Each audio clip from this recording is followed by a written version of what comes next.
Sebastian Stan, and I play Chris. I was a huge fan of Karen Kusama's. I just liked that there was a dubious nature to almost every character. You know, there was sort of like an ambiguous kind of duality to each of them, in the sense that they were riding a very fine line between being relatable, likable, and then also extremely unlikable and kind of despicable as well. And the same went for the leads, you know, for Nicole's character. And I thought that would make for an interesting, different film, and maybe one that we hadn't seen before, especially in the hands of Karen. I thought that, you know, it'd be a great opportunity to be a part of something like that.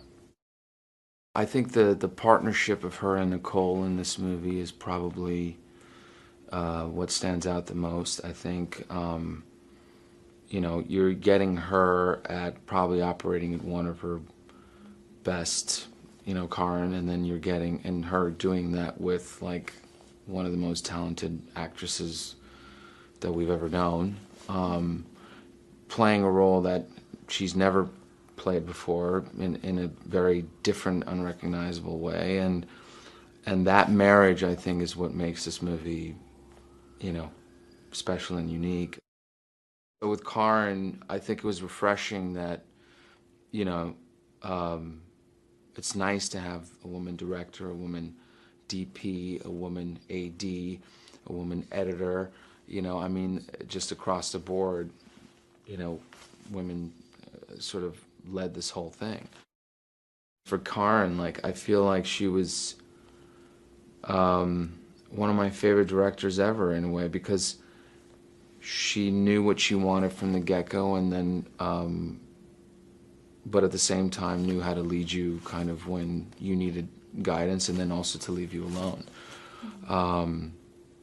She was actually more confident and more firm in the way she communicated what she wanted than some of the male directors that I've worked with, you know. He's an undercover agent, and you know, it was interesting because there was not a lot of stuff on the page necessarily about his background, and that's one of the things I really liked is, you know, in the scenes with Nicole, they are making up this backstory that they have together, and it was actually up to me and Karen and Phil, one of the screenwriters, to decide which pieces were actually true for him and which were made up. It starts out as a job, and then they're put in this sort of interesting predicament and circumstance where they're having to pretend to be together and to sell that very well. And you know, I think as soon as they meet, there's an instant sort of pull there, and they probably both look at each other and realize, oh, this might not be that difficult. There are certain aspects that are, I think, are in their backgrounds that are very similar, that kind of, you know, may or may not be a weak link, you know, ultimately, in the sense that they both really kind of discover something about themselves in the process, you know, escaping their regular life, and then in a way that they never really planned or knew they were going to end up that way, I guess.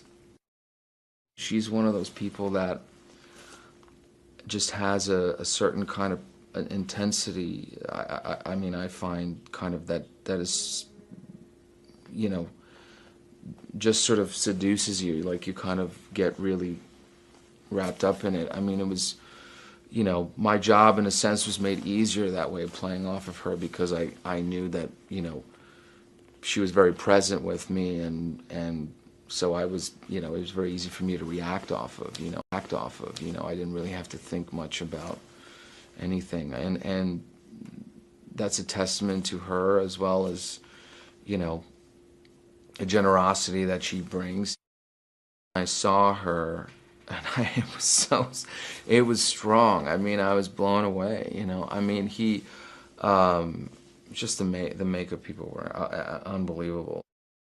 There's a feeling like, oh, like something very special is happening here, and a lot of that always starts at the top. You know, it always starts with the director and the AD, the producers. You know, I always feel like they kind of set the tone for the thing. And coming into this, you know, with Fred Berger there and Karin,